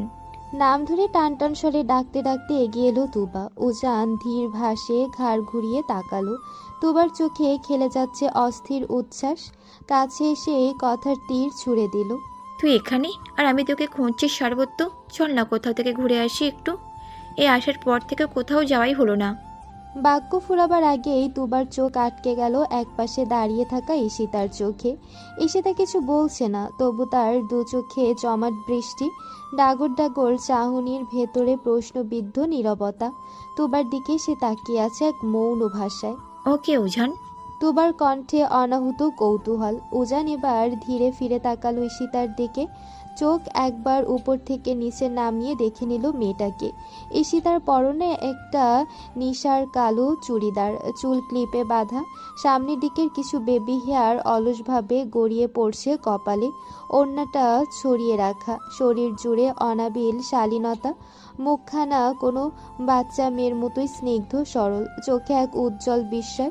মনে হচ্ছে চকচকে দুইটি তারা নিয়ে শিশু মনের কেউ তাকিয়ে আছে। ও ঈশিতা, ছোট চাচুর মেয়ে। বলল উজান, স্বর নরম। ও। তুবার ঠোঁট ছুঁয়ে আসে একটিমাত্র ক্ষীণ প্রতিক্রিয়া, তবে চোখ বলছিল ভিন্ন কথা। ঈশিতাকে দেখেও খুব একটা ভালো লাগলো না তুবার কাছে। সত্য বলতে তুবা কখনোই কোনো সুন্দরী মেয়েকে সহ্য করতে পারে না, আর উজানের আশেপাশে সেটা চুল চেরা ঈশার এক অজানা ঘূর্ণি। ভালো আছেন আপু? আপনি কি হন উজান ভাইয়ের? ঈশিতার কণ্ঠে চিরাচরিত ভদ্রতার শিশুসুলভ আন্তরিকতা। তুবা সামান্য সোজা হয়ে দাঁড়ালো, ঠোঁটের কোণে এক কৃত্রিম হাসি এনে বলল, আমি উজানের ফ্রেন্ড। ভারী কিউট আপনি দেখতে। উজান ভাইয়ের বন্ধু বলে কথা, কিউট না হয়ে উপায় আছে? কথার শেষে ঈশিতা ছুড়ে দিল এক মনোহরণ হাসি। শুধু ঠোঁটে নয়, চোখেও খেলে গেল মুগ্ধতার দীপ্তি। উজান চোখ ছোট ছোট করে অনুভূতিহীন চাহনি নিয়ে ঈশিতার দিকে তাকিয়ে আছে। তোবার চোখে লেগে গেল ঈশিতার সেই হাসির দীপ্ত আজ। শরীরটার সাথে সাথেই জ্বলে উঠল। এই মেয়েটা এতটা ন্যাকামি করে কেন?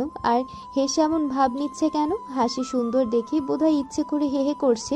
তোমার ভেতরটা কেমন দাউ দাউ করে উঠল। তবুও সমস্ত অসহিষ্ণুতা মুখে না ঢেলে শত চেষ্টায় চেহারায় একপাশে তুলে রাখলো বিষণ্ণ হালকা হাসির আবরণ। উজান ভাই, দুপুরে খেয়েছো? ঈশিতার কণ্ঠে পরম যত্নের ছোঁয়া। উজান নীরবে নাড়িয়ে কেবল বলল, না। চলো চলো, খাবে চলো। আজ সবাই একসাথে খাবো আমরা। জানো তুমি, কতদিন পর তোমার দেখা। আমার না কি খুশি লাগছে বলেই বোঝাতে পারবো না। ইস, এতদিনে এই বাড়িটার প্রাণ ফিরে এসেছে। বড় মা কোথায়? নিশ্চয়ই খুশিতে একেবারে পাগল হয়ে গেছে, তাই না? তোমার জন্য উনি কত কষ্ট শুয়েছেন জানো, কতবার কেঁদেছেন। আরও আগে এলে না কেন বলো তো? মায়ের প্রসঙ্গ আসতেই উজানের মুখটায় হালকা কুয়াশা নামলো। শিরা উপশিরায় এক অপরাধ বোধ বয়ে গেল। অভিমানের পর্দা টেনে নিজের মায়ের বুকে যে কষ্টের আঁচড় ফেলেছিল, তার মূল্য যেমন হঠাৎ করে অনুশোচনায় ডুবিয়ে দেবে তা হয়তো ভাবিনি। সে কিছু বলল না। তাড়াতাড়ি আসো উজান ভাই। আপু, আপনিও আসুন। আর কোনো বন্ধু যদি থাকে উজান ভাইয়ের, সবাইকে নিয়ে আসুন, আমি দেখি রান্না সব রেডি কিনা। ঈশিতা কথার ঝাঁপি ফেলে তড়িঘড়ি করে নেমে গেল নিচে। উজান ঠোঁটে নীরব দীর্ঘশ্বাস চেপে ধীরে ঘরের দিকে পা বাড়ালো।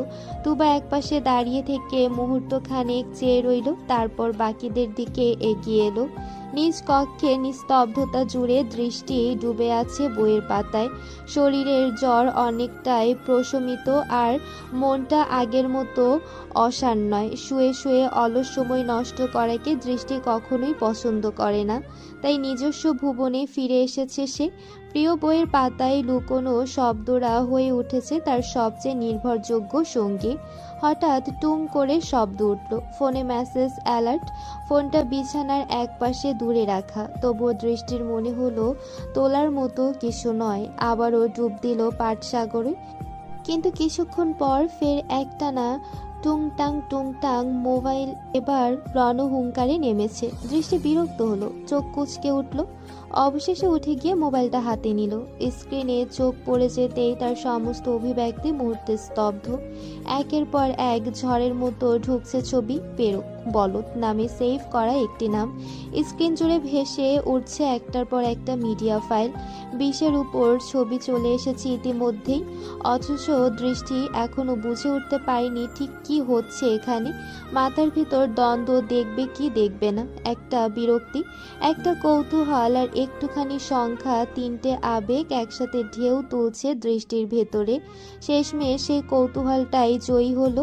চোখ রাখলো ছবিগুলোর ওপরে, আর সেখানে আচমকা থমকে গেল সময়। ছবি আর ছবি, সব কটাতে সাইফ। একের পর এক সাইফের ছবি পাঠিয়ে যাচ্ছে এমন, হাতে ফুলের সমাহার, চেহারায় হাসি। একবার গোলাপ, একবার গাধা, কখনো রজনীগন্ধা তো কখনো বেলি। প্রতিটি ছবিতে সাইফ এক এক রকম ভঙ্গিমায় ফুল হাতে দাঁড়িয়ে আছে। ছবি থামতেই মেসেজ এলো ঝুপ করে, দেখেন তো ভাবি, কোন ফুলগুলো পছন্দ হচ্ছে আপনার? দৃষ্টি হতভাগ, ভেতরটা একরাশ অবাক ভাবনায় মোড়া। কি শুরু করে দিয়েছে এই দুই বলদ, সাইফ আর ইমন। দুজন মিলে রীতিমতো নাটক নামিয়ে এনেছে স্ক্রিনে। এত কিছু করার পরও দৃষ্টি নীরবই রইল, একটিও শব্দ খরচ করলো না। চ্যাট থেকে বেরিয়ে এলো চুপচাপ, কিন্তু ইমন নামের এই অতি চঞ্চল প্রাণটা থেমে থাকার নয়। আবার ভেসে এলো মেসেজ, ভাবি, ভাইরে দেখতে দেখতে কি অজ্ঞান হয়ে যাচ্ছেন নাকি? তাড়াতাড়ি বলেন, ভাইরে পরে দেখিয়েন। এবার রাগে মাথার ভেতরটা টকটকে লাল হয়ে উঠল দৃষ্টির। এই ছেলেটা এমনিতেই এক লাইন বেশি বোঝে, তার উপর আবার এমন কথা। দৃষ্টি কোনো বাক্য ব্যয় করলো না, শুধু একটা অ্যাংরি ইমোজি ছুঁড়ে দিল স্ক্রিনে। ভাবলো এবার নিশ্চয়ই থামবে, কিন্তু না। এইবার মেসেঞ্জারের পর্দা কাঁপিয়ে আবারও এলো ইমনের মূর্তিমান বাচালতা। আপনি কি সব সময় এমন রাগে মরে থাকেন ভাবি? মেয়ে মানুষ তো ফুল দেখে খুশিতে লাফিয়ে ওঠে, আর আপনি দেখি ফুল দেখে হ্যাংরি ইমোজি পাঠাচ্ছেন। চিন্তামগ্ন নিস্তব্ধতায় ডুবে গেল দৃষ্টি। সত্যিই তো, একটা ফুল দেখে কি তার উল্লাসে ফেটে পড়া উচিত ছিল? মেয়েদের অন্তর্গত হৃদয় চেতনায় ফুলের প্রতি এক অনিবার্য টান থাকে। দৃষ্টির হৃদয়েও সে মুগ্ধতা সুপ্তভাবে জেগে আছে, তবু বাকিদের মতো প্রকাশ্যে সে অকুতভয় নয়। আগে অবশ্য কখনো এমন ছিল না সে। সময় একদিন ছিল যখন ফুলের গন্ধেই চোখ বুজে আসতো, রঙে রঙিন হয়ে উঠত তার মুখবায়ক। কিন্তু অভিশপ্ত এক রাত সব কিছু নিঃশেষ করে দিয়েছে, শঙ্খে নিভিয়ে দিয়েছে তার কোমল পাপড়ির মতো আত্মাটিকে।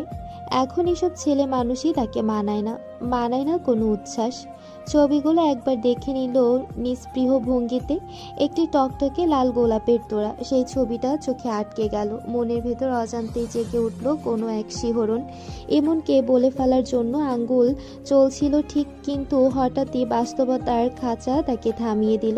কি করছিল সে? ভাবতেই থেমে গেল আঙুলের গতি।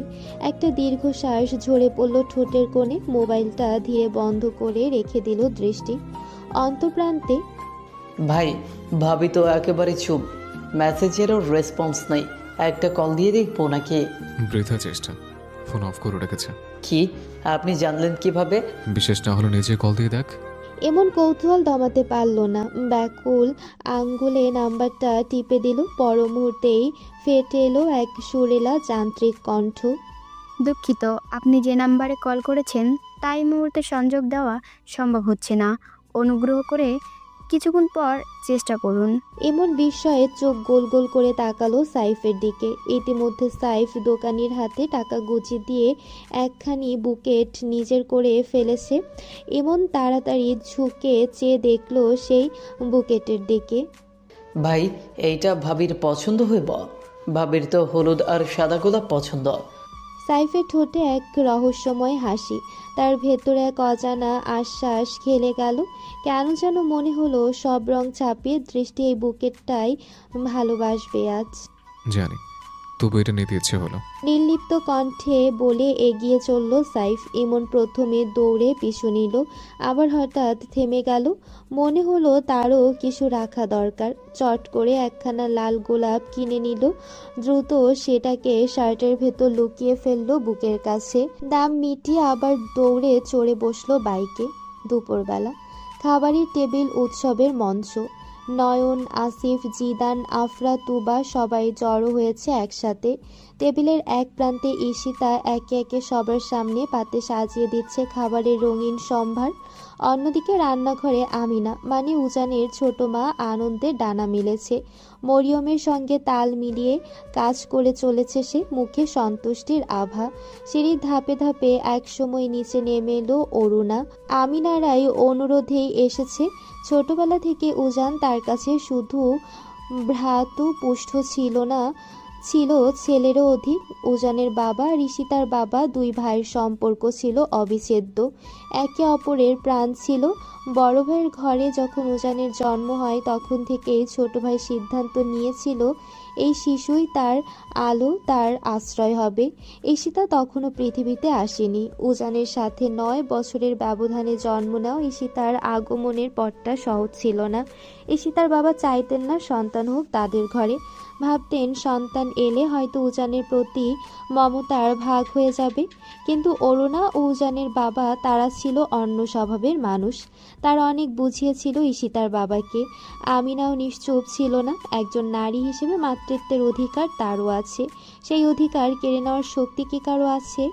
অবশেষে 12 বছরের সংসার জীবনে বহু মান অভিমানের পরে জন্ম নেয় ঈশিতা। আর সেই জন্মের পরে যে ভালোবাসা ছিল উজানের প্রতি তা এক বিন্দুও কমেনি, বরং এখন দুটো হৃদয় আলাদা আলাদা তালে ভালোবাসা বয়ে আনে। দুপুরের আহার শেষে বৈঠকখানা মুখর হয়ে উঠেছে হাস্যরসে। সবাই জড়ো হয়ে বসে আছে। নয়ন, আসিফ, জিদান, তুবা, আফরা, ঘরের এক রকম প্রাণের জোয়ার। দৃষ্টি অবশ্য খেতে আসেনি তাদের সাথে। আগে সবাই একসাথেই খেত, কিন্তু এখন যেহেতু বাহিরের মানুষ আছে তাই সে আসেনি।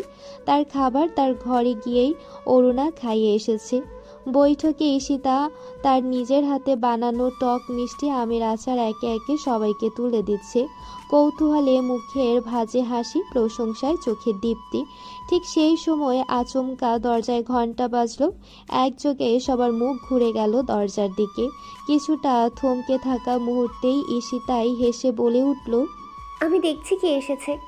অন্যার প্রান্তটা মাথায় ভালো করে টেনে পায়ে পায়ে এগিয়ে গেল ঈশিতা দরজার দিকে। আস্তে করে খুলে দিল দরজার পাট। ওপারে দাঁড়িয়ে আছে এক অপরিচিত যুবক। চোখে কৌতূহল, কণ্ঠে শালীন জিজ্ঞাসা। শেখ মেহেরা দৃষ্টি কি এই বাড়িতেই থাকেন? ঈশিতা ভ্রুকুচকে জবাব দিল, জি, আপনি কে বলছেন? ছেলেটা কিছুটা নিপাট ভঙ্গিতে বলল, ওনার নামে একটা পার্সেল এসেছে, কাইন্ডলি একটু ডেকে দেবেন ওনাকে। এক চিলতে হাসি খেলে গেল ঈশিতার মুখে। আমার কাছেই দিন, সমস্যা নেই, আমি ওনাকে পৌঁছে দেব।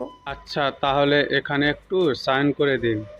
একটা ফর্ম এগিয়ে দিল ডেলিভারি ম্যান। ঈশিতা নাম লিখে দরজা লাগিয়ে দিল। চোখ পড়তেই ফুলের বুকেটের দিকে একটা কোমল হাসি ছড়িয়ে পড়ল মুখে। বুঝে ফেলল এটা কার পাঠানো।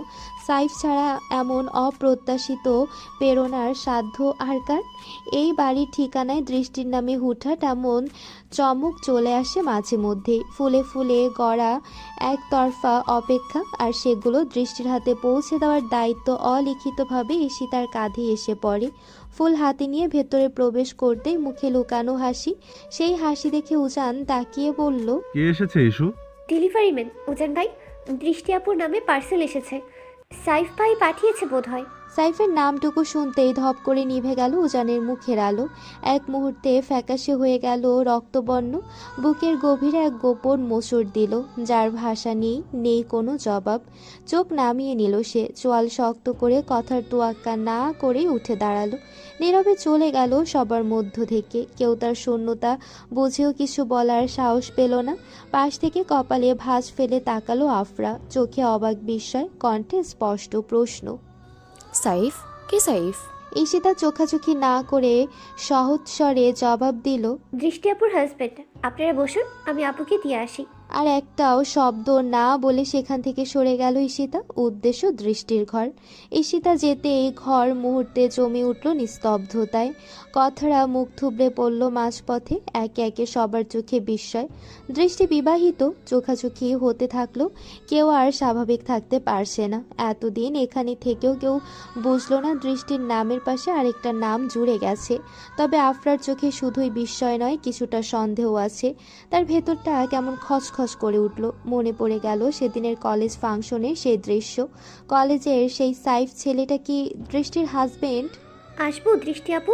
ঈশিতার স্বর কানে যেতেই ধীরে ঘাড় ঘুরিয়ে তাকালো দৃষ্টি।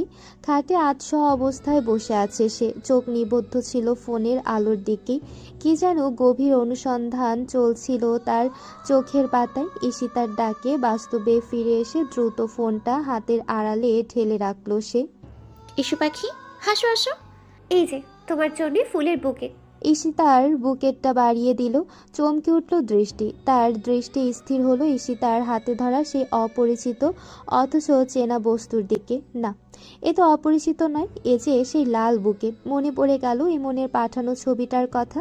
নিখুঁতভাবে মিলছে একে একে সব। অথচ কি করে বুঝলো তার এটি পছন্দ? বিভ্রান্ত দৃষ্টি ডুবে যেতে চাইল প্রশ্নের গভীরে। ঠিক তখনই ঈশিতা বুকেটটা এনে রাখলো তার কোলের উপর। এখন আবার প্রশ্ন করো না কে পাঠিয়েছে। সাইফাই ছাড়া আর কারো পক্ষে এমনটা ভাবা যায়? বলেই এক চিলতে দুষ্টু হাসি নিয়ে দৃষ্টির পাশে বসে পড়ল ঈশিতা। তার চোখে মুখে চিরচেনা উচ্ছ্বাসের ঝলক। এমন একটা লাভার বয় তুমি কি করে এভাবে অ্যাভয়েড করো আপু? আমার জন্য যদি কেউ এমন করতো, আমি তো আনন্দে পাগল হয়ে যেতাম। ঈশিতার কথায় দৃষ্টির ভাবনার সুতো ছিঁড়ে গেল। গাঢ় চিন্তার পাতার ভাঁজ বন্ধ করে এবার তাকালো মেয়েটার দিকে। অনেক দিন পর দেখা, তবুও চেনা অভিব্যক্তির কোনো বার্তাই নেই। এবার অনেকটা দিন ছুটিতে কেটেছে ওদের। তবে আসার পর এখনই দেখা হয়েছে। আসার খবর পেয়েছিল আগে, তবুও শরীরের ক্লান্তি আর জড়তা মিলিয়ে বাইরে বের হওয়া হয়নি আর। দৃষ্টিকে নীরব থাকতে দেখে আবারও বলে উঠল, আহ, যদি আমার ভাগ্যটা তোমার মতো হতো আপু। বলতে না বলতেই দৃষ্টি ঝাঁপিয়ে পড়ল। এক ঝটকায় ঈশিতার মুখ চেপে ধরল নিজের হাতের তালুতে। চোখে ফুটে উঠল অব্যক্ত এক কান্নার দীপ্তি। সেই ডাগর আঁখি পল্লবের গভীরে ছিল হাহাকার, এক নীরব চিৎকার। মাথা নেড়ে বারবার না সূচক ইঙ্গিত দিল সে। তারপর ধীরে ধীরে হাতটা সরিয়ে আনল। অশ্রুত অভিশাপ থামিয়ে দেওয়ার প্রাণান্ত চেষ্টায় নিমগ্ন সে। ঈশিতার চুলের উড়ে যাওয়া গোছাগুলো কানের পেছনে আলতো করে গুজে দিল। তারপর দুহাতে তুলে নিল ঈশিতার নিষ্পাপ গালজোড়া।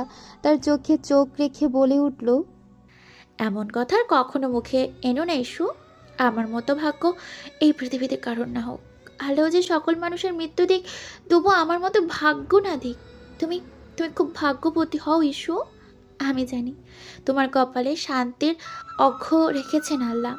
একদিন সব আসবে, সবটাই ইনশাল্লাহ। ঈশিতা হঠাৎ করে ঝাঁপিয়ে পড়ল দৃষ্টির বুকে। দুই বাহু জড়িয়ে ধরে মুখটা গুজে ফেলল তার বুকের মধ্যে। কেন তুমি তোমার ভাগ্যকে এত ভয় পাও আপু? তুমি দেখতে ঠিক একেবারেই রূপকথার পরি। আর সাইফ ভাইয়ের মতো এমন একজন স্বামী পেয়ে গেছো যে তোমাকে প্রাণ দিয়ে ভালোবাসে। তাহলে ভয় কিসের এত? দৃষ্টির চোখে ক্লান্ত এক কোমলতা ছড়িয়ে পড়ল। ঈশিতার মাথায় হাত বুলাতে বুলাতে শান্ত কণ্ঠে বলল, সব কিছু জানতে নেই যে ইস্যু পাখি। কিছু কিছু কথা সময়ের জন্য তোলা থাক। তুমি আর একটু বড় হও, তখন না হয় যেন। আর কত বড় হব আপু? আমার তো এখন 18 পেরিয়ে গেছে। তাও তোমার চোখে আমি বাচ্চাই রয়ে গেলাম। অথচ তুমি নিজেই সবে 21। কিন্তু তোমার কথাবার্তা শুনলেই মনে হয় শতবর্ষী কোনো দাদি নানি কথা বলছে। গাল ফুলিয়ে কথাটা বলে মুখ ঘুরিয়ে বসে রইল ঈশিতা। দৃষ্টির ঠোঁটে অল্প একটু হাসির রেখা টলমল করে উঠল। ঈশিতা অভিমানী মুখ ঘুরিয়ে সরে যেতেই দৃষ্টি এগিয়ে গিয়ে ফুলের বুকের থেকে বেছে নিল দুটি গোলাপ। কোমল যত্নে ভালোবাসার অনিবার্য স্পর্শে সেগুলো গুজে দিল ঈশিতার কানে। ভারী মিষ্টি লাগছে তোমাকে ইস্যু। ঈশিতা একটু সময় নষ্ট না করে ব্যাকুল হাতে আরেকটা গোলাপ তুলে নিল। তারপর সেটি গুজে দিল দৃষ্টির কানে। মুচকি এসে বলল, তোমার থেকে কম? দুজনেই ফিক করে হেসে দিল। উজান ভাইয়ের সঙ্গে তোমার দেখা হয়েছে আপু? হ্যাঁ হয়েছে। তোমার বিয়ের ব্যাপারে জানি? আমি কিছু বলিনি, জানে কিনা ঠিক বুঝতে পারছি না। ঈশিতা মুহূর্তখানেক চুপ করে থাকলো, ভেতরে কোনো অদৃশ্য হিসাব নিকাশ করছে। তারপর হঠাৎই দাঁড়িয়ে পড়ল। আচ্ছা তুমি থাকো, আমি পরে আসছি। আর হ্যাঁ, ফুলের সঙ্গে একটা চিঠিও এসেছে, পড়েই লজ্জায় লালনীল হয়ে যাও। আমি বরং এখনই যাই। বলেই খিলখিলিয়ে হাসতে হাসতে দরজা পেরিয়ে মিলিয়ে গেল ঈশিতা। তার চলে যাওয়া মাত্রই দৃষ্টি হাত বাড়িয়ে তুলে নিল চিঠিটা। নীল খামে মোড়া, ভাষা বহন করে আনা কাগজ খণ্ড। আঙ্গুলের ডগায় তার কাঁপুনি স্পষ্ট, তবুও খামটা খুলে ফেলল। ভেতরে গুটানো কাগজের ভাঁজ খুলে ধীরে চোখ রাখলো তার উপর। 20 চন্দ্রিমা, সে যে মোমের আলোয় আপনার অপসরা তুল্য চেহারাটা দেখেছে, এরপর এতদিনে ওর সৌভাগ্য হয়নি সে বদনখানি দেখার। সেই রাত আমাকে কতটা জ্বালিয়েছে জানেন? নিদ্রাহীন ছটফটে প্রহরগুলো কেটেছে শুধু আপনার মুখ ভেবে। মোমের মৃয়মান আলোয় আপনার অবয়ব আমাকে নিঃস্ব করেছে। সে দীপ্তি, সে রূপ আমার ভেতরে বিষ ঠেলে দিয়েছে। এই যে আপনার চোখের সামনে রাখা ফুলগুলো দেখতে পাচ্ছেন, এই টুকটুকে ফুলগুলো আমার চোখে ফ্যাকাশ হয়ে গেছে। কারণ আমার কাছে আসল ফুল তো আপনি। আপনার রাঙা গাল নবফুসফুটিত গোলাপের কুড়ির চেয়েও বেশি স্নিগ্ধ আর কোমল। একবার, শুধু একবার দেখা দিন। আমি যে তৃষ্ণার্থ, আপনার দর্শনে হয়তো কিছুটা শান্ত হবে আমার উন্মাদ অন্তর। আপনি কি জানেন, রূপ তৃষ্ণার সবচেয়ে বিষাক্ত উপবাস। একটুখানি দেখা দিয়ে যদি সে বিষ ভাঙাতে পারেন, তবে এ প্রাণ আপনার পায়েই সঁপে দিব। একটুখানি দেখা দিন, শান্তি দিন আমার তৃষ্ণার্ত অন্তরটাকে। এতে আপনার বিষ পিপাসু। চিঠির প্রতিটা শব্দ দৃষ্টির গাল দুটোয় আগুন ধরিয়ে দিল। লজ্জা, আবেশ আর এক অজানা উত্তাপে টকটকে লাল হয়ে উঠল তার মুখ। অথচ চোখ নামল না কাগজ থেকে। আনমোনা হয়ে একবার দুবার নয়, নিরবধি পড়তে লাগলো সেই চিঠি। এই লোকটাকে খুব একটা খারাপ লাগে না দৃষ্টির, বরং ভালোই লাগে। তবে সে স্বীকার করতে চায় না কিছুই, নিজের কাছে না, অন্য কারো কাছেও না। আর ভালো লাগাটা কি সত্যি শুধুই ভালো লাগা, নাকি লুকানো কোনো ভালোবাসা, সেটাও জানে না সে। তবে দৃষ্টির মন জানে এই শোক তার জন্য নয়। এই একটা মানুষকে সে কখনো কষ্ট দিতে চায় না। দৃষ্টির মনে হয় এই মানুষটার কাছে গেলেই মানুষটা কষ্টে থাকবে, আর তাই সে সবসময় দূরে থাকার চেষ্টা করে।